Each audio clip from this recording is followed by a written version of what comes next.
ഇക്ബാൽ അറക്കൽ നമുക്കൊപ്പം ചേരുന്നുണ്ട്. ഇക്ബാൽ അറക്കൽ ഇപ്പോൾ നിൽക്കുന്നത് ചാലിയാറിൻ്റെ തീരത്താണ്. Iqbal, very good morning. ഇന്നിപ്പോൾ ചാലിയാറിലെ തിരച്ചിലിൻ്റെ കൂടുതൽ വിശദാംശങ്ങൾ നമുക്കൊന്ന് പ്രേക്ഷകരിലേക്ക് കൊടുക്കാം. ഇനി എല്ലാ ഫോക്കസും ഉള്ളത് ഈ പരപ്പൻപാറ വരെയുള്ള 5 കിലോമീറ്റർ പരിധിയിലാണ് ഇന്ന് ഈ ദൗത്യസംഘം കൂടുതൽ തെരച്ചിൽ നടത്തുക എന്നാണ് അറിയാൻ സാധിക്കുന്നത്. ഹെലികോപ്റ്റർ അടക്കമുള്ള സംവിധാനങ്ങൾ ഉപയോഗിച്ചുകൊണ്ടായിരിക്കുമോ അവരവിടെ ഇറങ്ങുക? അതല്ല കാൽനടയായി പോയി വന്ന് ഈ 5 കിലോമീറ്റർ ഇരുകരകളിലും വ്യാപകമായ തെരച്ചിൽ നടത്താനാണോ ഇന്ന് തീരുമാനം? ഇക്ബാൽ അറക്കൽ.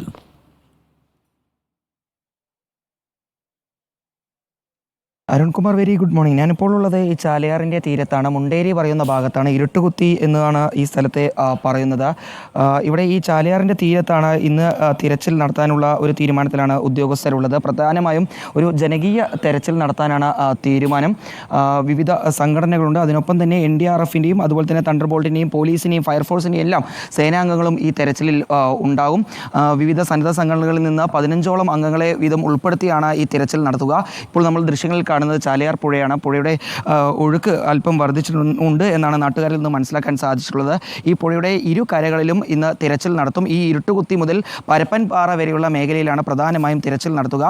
നേരത്തെ അരുൺ സൂചിപ്പിച്ച പോലെ തന്നെ കാൽനടയായി ഈ പുഴ മുറിച്ച് കടന്നതിന് ശേഷം ഒരു വിഭാഗം പുഴയുടെ മറുകരയിലും മറ്റൊരു വിഭാഗം ഈ നമ്മളിപ്പോൾ നിൽക്കുന്ന ഈ കരയിലും നിന്നും കാൽനടയായി ഈ വനത്തിനകത്തേക്ക് പ്രവേശിക്കുകയാണ് ചെയ്യുക. പിന്നീട് അവർ നേരെ 5 കിലോമീറ്റർ അപ്പുറമുള്ള കുമ്പളപ്പാറയിലേക്കാണ് ആദ്യം എത്തുക. അവിടെ നിന്നാണ് പിന്നീട് പരപ്പൻപാറ ഭാഗത്തേക്ക് പോയി തിരച്ചിൽ ആരംഭിക്കുക. ഞാനിപ്പോൾ ഉള്ള ഈ ഇരുട്ടുകുത്തിയിൽ ഇപ്പോൾ ഈ സന്നദ്ധ സംഘടനകളുടെ പ്രവർത്തകരെല്ലാം എത്തിച്ചേർന്നിട്ടുണ്ട്. അവർക്കുള്ള നിർദ്ദേശങ്ങൾ ഇപ്പോൾ ഇവിടെ എത്തിയിട്ടുള്ള മലപ്പുറം ജില്ലാ പോലീസ് മേധാവി ഉൾപ്പെടെയുള്ളവർ നൽകുകയാണ്. 7 മണിക്ക് ഈ ജനകീയ തിരച്ചിൽ ആരംഭിക്കേണ്ടതായിരുന്നു. ഇപ്പോൾ 7:45 ഈ പ്രവർത്തകർ ഇവിടേക്ക് എത്തിയിട്ടുണ്ട്. ഏതായാലും അല്പസമയത്തിനകം തന്നെ ഈ ജനകീയ തിരച്ചിൽ ആരംഭിക്കും എന്നാണ് മനസ്സിലാക്കാൻ സാധിച്ചിട്ടുള്ളത്. ഇപ്പോൾ മലപ്പുറം ജില്ലാ പോലീസ് മേധാവി ഇവിടെ എത്തിയിട്ടുള്ള മുഴുവൻ അംഗങ്ങൾക്കും ഭാഗത്തേക്കൊന്ന് വെച്ചാൽ എന്താണ് അവർക്ക് കൊടുക്കുന്ന നിർദ്ദേശമെന്ന് നമുക്കറിയാം. ചാലിയാറിൽ തീരത്ത് ദുസ്സഹമായ ഒരു ടെറൈനിലാണ് അവരിപ്പോൾ തെരച്ചിൽ നടത്തുന്നത്.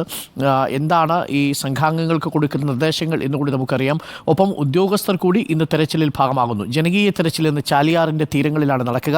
കൂടുതൽ മൃതശരീരങ്ങൾ അവിടെ വന്നടിഞ്ഞിട്ടുണ്ടാവാം എന്ന ഒരു പ്രതീക്ഷയിൽ തന്നെയാണ് മുണ്ടേരി ഫാം മുതൽ പരപ്പൻപാറ വരെയുള്ള 5 കിലോമീറ്റർ ദൈർഘ്യത്തിൽ ചാലിയാറിൻ്റെ ഇരുകരകളിലുമായി തെരച്ചിൽ നടക്കുന്നത്. ഓക്കെ, ഇക്ബാൽ തുടർന്നോളൂ. അരുൺകുമാർ,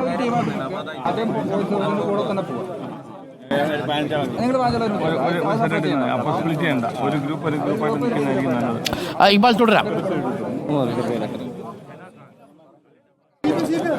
അരുൺകുമാർ, ഇപ്പോൾ ഉദ്യോഗസ്ഥർ ഇവിടെ എത്തിയിട്ടുള്ള പ്രവർത്തകർക്ക് നിർദ്ദേശം നൽകിയിട്ടുണ്ട്. ഇന്ന് ജില്ലയിൽ യെല്ലോ അലേർട്ടാണ് പ്രഖ്യാപിച്ചത്. അതുകൊണ്ട് തന്നെ ഉച്ചയ്ക്ക് ശേഷം ഒരു മഴയുണ്ടാവാനുള്ള സാധ്യതയുണ്ട്.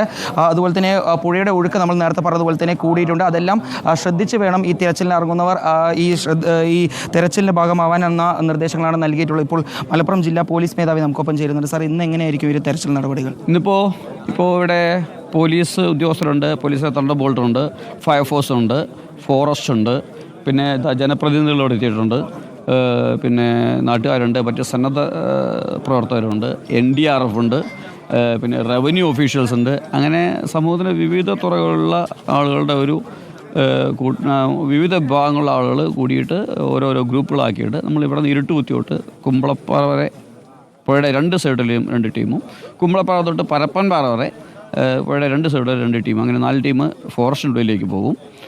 ഇവിടെ നിന്ന് ഡൗൺ സ്ട്രീമിൽ ഓരോ പോലീസ് സ്റ്റേഷനിലും SHOമാരുടെ നേതൃത്വത്തിൽ അവരവരുടെ ഏരിയയിൽ വിവിധ മേഖലകളായി തിരിച്ചുകൊണ്ട് നാട്ടുകാരുടെ സഹകരണത്തോടു കൂടി സെർച്ച് നടക്കുന്നുണ്ട്.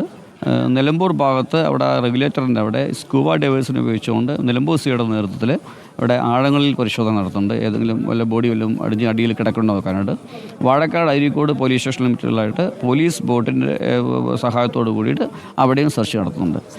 ഈ ഇരുട്ടുകുത്തിയിൽ നമ്മുടെ ഈ തൊട്ടപ്പുറത്തുള്ള കരയിലാണ് മണൽത്തിട്ടൻ്റെ അകത്തുനിന്നാണ് ഒരു മൃതദേഹം കിട്ടി. നമ്മൾ കഴിഞ്ഞ 2 ആഴ്ചയായിട്ട് ഇവിടെ തന്നെ തെരച്ചിൽ നടത്തുന്നു. പക്ഷെ നമുക്ക് ആ ഒരു മൃതദേഹം കാണാൻ സാധിച്ചില്ല. അപ്പോൾ നമ്മൾ ഉള്ളിലേക്ക് പോകുമ്പോൾ ഇന്ന് അവിടെ എല്ലാം ഈ പുതിയ മണൽത്തിട്ടകളെല്ലാം ഇളക്കിക്കൊണ്ടുള്ള ഒരു പരിശോധനയിൽ നടത്തും. അത് നമ്മൾ പരിശോധിക്കുന്നുണ്ട്. അതൊരു വലിയ സാധ്യതയാണ്. അത് കറക്റ്റാണ് പറഞ്ഞത്. അത് നമ്മൾ പരമാവധി ചെയ്യാൻ പറ്റുന്ന രീതി നമ്മൾ ചെയ്യാമെന്നുള്ള ഉദ്ദേശിക്കുന്നത്. ഇനിയും വെള്ളം ഒഴുകി വരുമ്പോൾ പലപ്പോഴും ഈ മണ്ണ് ഇടിഞ്ഞിട്ട് അതിനുള്ളിൽ വരാം. അല്ലെങ്കിൽ മുകളിൽ നിന്ന് ഒഴുകി വരാം. അങ്ങനെ പലവിധ സാധ്യതകളുണ്ട്. താങ്കൾ പറഞ്ഞ സാധ്യത വളരെ കൂടുതലാണ്. ഇപ്പോൾ ഈ ഇവിടെ നിന്ന് കുറച്ച് താഴത്തേക്ക് പോയി കഴിഞ്ഞാൽ അവിടെ ഒരു മണൽത്തിട്ട രൂപപ്പെട്ടിട്ടുണ്ട്. ആ ഭാഗത്തുകൂടി നമ്മൾ പ്രത്യേകം കോൺസെൻട്രേറ്റ് ചെയ്യുന്ന സെർച്ച് നടത്തുന്നുണ്ട്. പ്രത്യേകിച്ചും ഈ ചാലിയാറിന്റെ തീരത്ത് നിന്ന് ശരീരഭാഗങ്ങളാണ് നമുക്ക് തെരച്ചിലിന്റെ ദൃശ്യങ്ങളും വാർത്തയും പ്രേക്ഷകർക്ക് നൽകാം.